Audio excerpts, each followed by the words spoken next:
If you're watching this video, this applies to you because you are on the internet. And if you're on the internet, your personal data is at risk. That's why today's video is sponsored by Delete Me. Several years ago, a lot of you are going to remember, we got hacked on Facebook.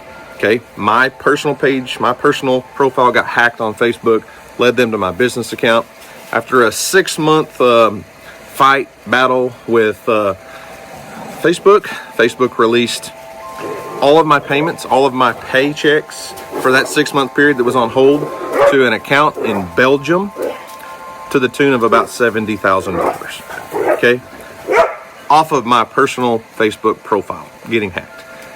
Internet security is important. There are data brokers out there. There's folks out there in the world who are compiling information on you, on me, on all of us.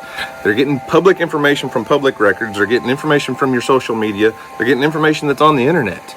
If you own a house, your information's on the internet. Delete Me makes it quick, easy, and simple to remove your personal information from the internet. Matter of fact, they're the #1 trusted privacy information removal service since 2010. So when you sign up with Delete Me services, you're going to get a privacy dashboard just like this. They're going to show you every scan they do, and they're going to give you all the information on where and who and what has your information. So since I've been with Delete Me, there's been 142 data brokers that have had my information, and they've reviewed 27,504 listings with my information. And that information includes address, name, family members, age, and like I said earlier, property records. And a lot of that stuff is public record. My information's out there. So if you want to give Delete Me a try, you can get 20% off all consumer data plans if you go to joindeleteme.com/arms20, or you can use code arms20 at checkout. That's joindeleteme.com/arms20, or use code arms20 at checkout. Well, what's up, guys? It's Daniel from Arms Family Homestead, and it is a gorgeous, beautiful, sunshiny day in southern Oklahoma. Perfect for a little pond work. It did get down to about 15 degrees last night and was very cold this morning. I was hoping to get over here early today and do some work. Unfortunately, it's like 1 o'clock. It's above freezing. Sun's been out all day, drying up some of the mud, but the ice is, thawed. I don't think it's going to be too muddy to get in here and do a little work, though. I may move a few more trees around. We built the big bass wonderland over here the other day. I think I'll just call that the Bass Castle. Sound like a good idea. A lot of folks suggested Bass Castle. Sounds good to me. It's not complete. I don't want anyone to think that idea is complete. That's the basic idea of it. I'm going to pile a lot of concrete debris and rocks and stuff. But I know, obviously, wood can float in water. When the pond floods, some of those trees can float up out of here. But I have some ideas for that. So a lot of those trees likely are not going to float, especially ones that have big, heavy, solid root balls. Some of it could float up. I'm trying to only use big, solid, heavy trees. But I'm also kind of stacking them in here, laying them in here so that bigger trees are on top of smaller trees and they kind of hold each other down.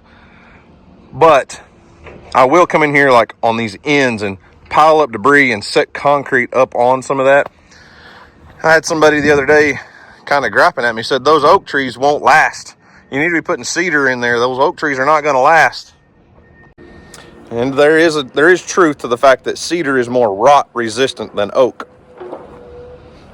But I want you to look around. This pond, even what's left of what was here, you don't see any standing dead cedar trees. Those are all standing dead oak and hardwoods. Once the water gets in here and it fills up and it's on top of these trees, they will last for decades. These stumps and standing dead trees that are in here are 35 plus years old. They're not going anywhere. Now they would start obviously decaying much faster if we didn't refill the pond. Once the pond water gets back up high, those trees, they'll be here for who knows how long. Same with these. Once they're completely submerged underwater and they don't have oxygen and air and sunlight and all of that, they're not going to decay fast. That's just not how it works. But anyways, back to this. I did strategically stack things in here, but I'm also kind of thinking it wouldn't be a bad idea. I can take the skid steer and lay some big chunks of concrete up there to help weigh it down, but I thought I may even stake some of those down This pile may not be a problem, but I'd sure hate to do all this work and then it float away with the first big flood. So it wouldn't be hard at all to come in here and drive some post in the ground, like a T-post or something, throw some wire over the top and drive another T-post just to hold it down. Once they get waterlogged, they're never going to float away. There were trees in the bottom of this pond sitting here for decades. There was a giant brush pile up there. So some of these, you know, I stacked them so that like that one log is holding down the other logs, and I could pile some concrete on them and around them, and maybe a few pieces of wire to some heavy concrete or something, and they're not going to go anywhere.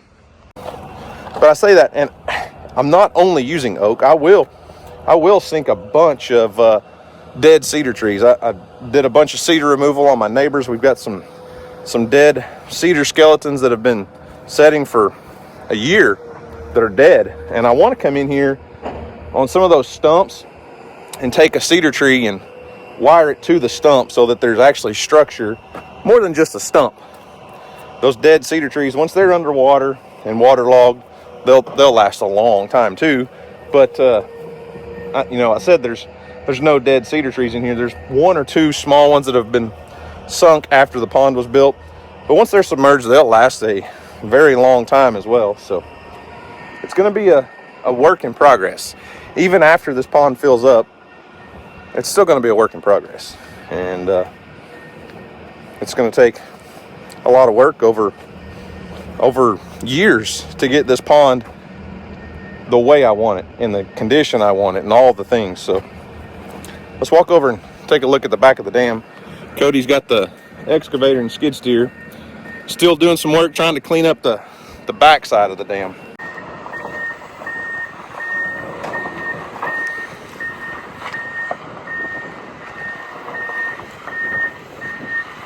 He's trying to leave as many of the good hardwoods, the oak trees and things, as he can, and just cleaning up some dead, just junky trees, things that we don't want, elms, just different things. Basically trying to clean up an area so that he can get some topsoil, get some dirt, get some fill to bring in and work on the slope back here. I do see he found me one good log to go place in here somewhere. That might be a chore to tackle with my skid steer as long as it is, but bet we can make it happen.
feels good to get a little seat time in the skid steer on this project.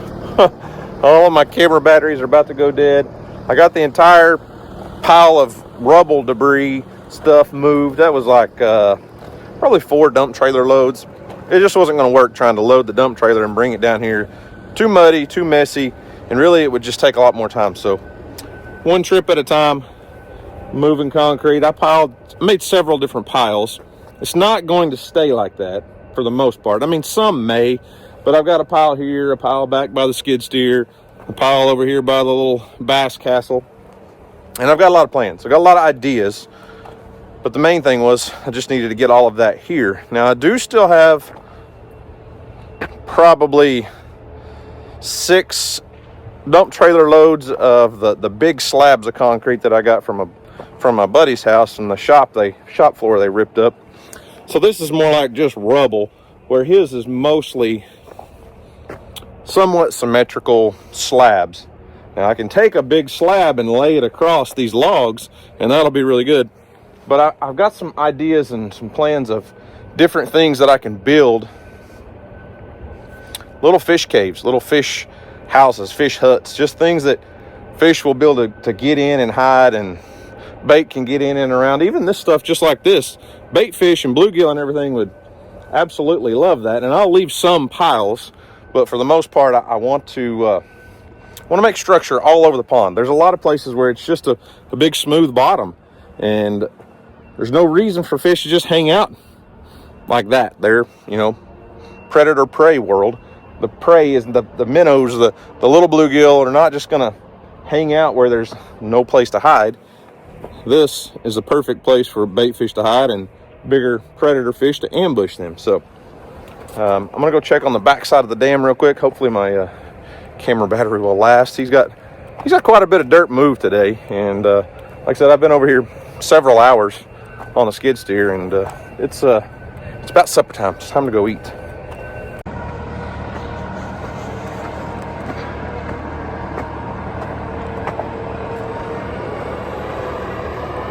He's getting there.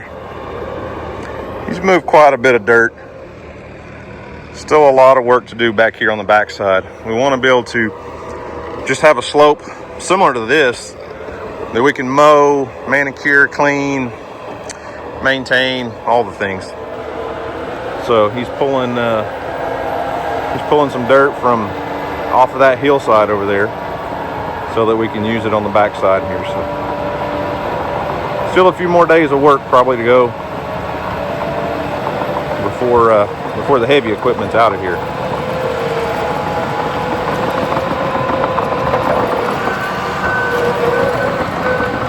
So I'll probably pick back up in the morning. I think I may get the excavator out and do some moving and stacking and building with some concrete stuff.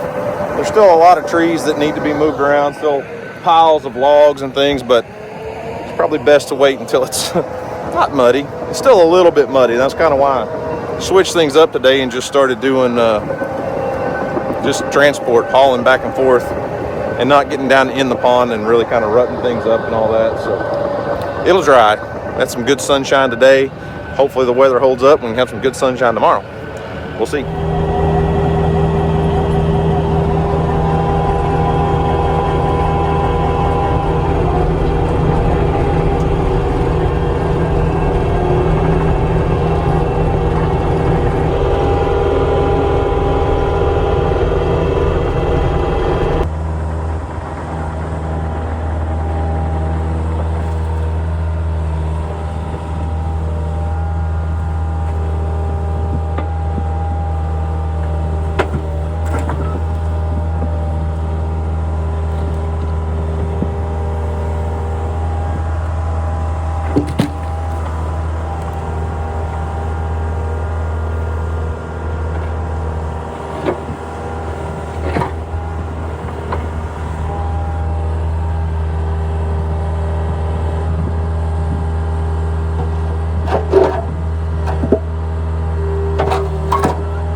Okay. I'll admit it.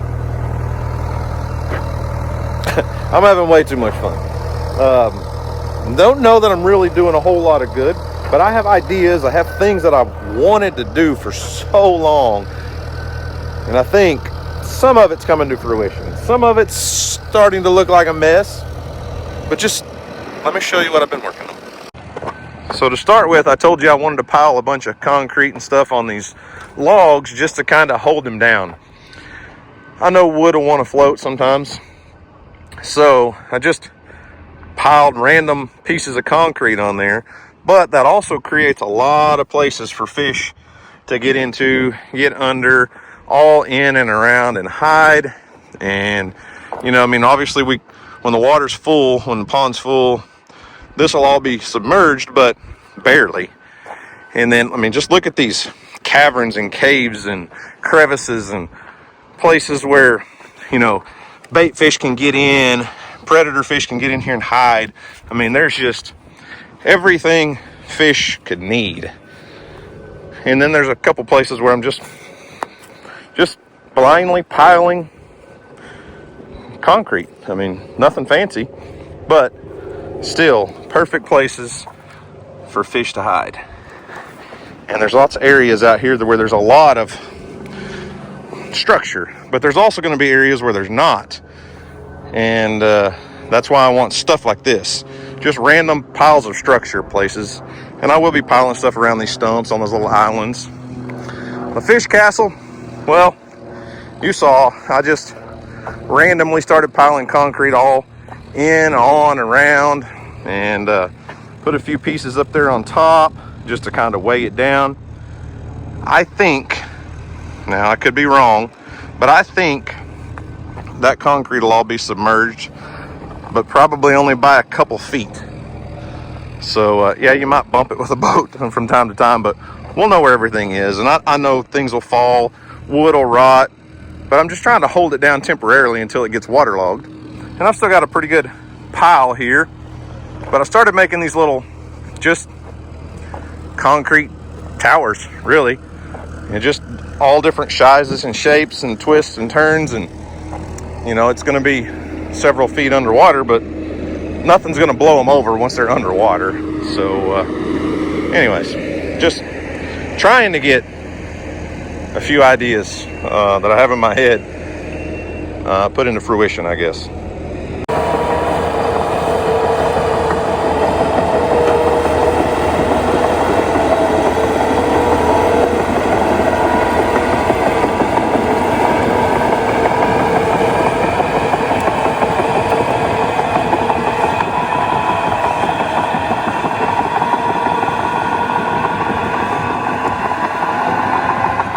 Well, y'all, there's definitely progress being made, and we are getting dangerously close to being done with this pond build. At least the build part. I've still got a lot of work to do myself, but I'm just having a blast. I'm so thankful to have the equipment that we have and the access to everything that we have to be able to build something like this. And it's just fun, and it's going to be amazing for decades to come for our family. And I can't wait to be sitting out here on a boat or on the side of the bank catching fish with kids. Maybe someday catching fish with grandkids. I don't know. But it's really starting to look like a finished pond or lake, as most of you like to say. Hopefully I can get all of my structure plans done before we get any big rains. I mean, if we get a 2, 3, 4 inch rain, it'll put a lot of water in this. I have no idea how long it's going to take to fill it on rainfall. We're not pumping from the creek. We're not putting a well in or anything like that right now. It will be filled completely off of rainfall and runoff water, and it should fill up. I don't think that's going to be a problem. It's just a matter of how long that's going to take. So I had fun today. I had fun yesterday, and hope you guys enjoyed watching. So remember, do something today to make somebody smile, because you never know, it just might change the world. So guys, thanks for watching. I hope you enjoyed it. You guys have a great day, and as always, we'll see you on the next video.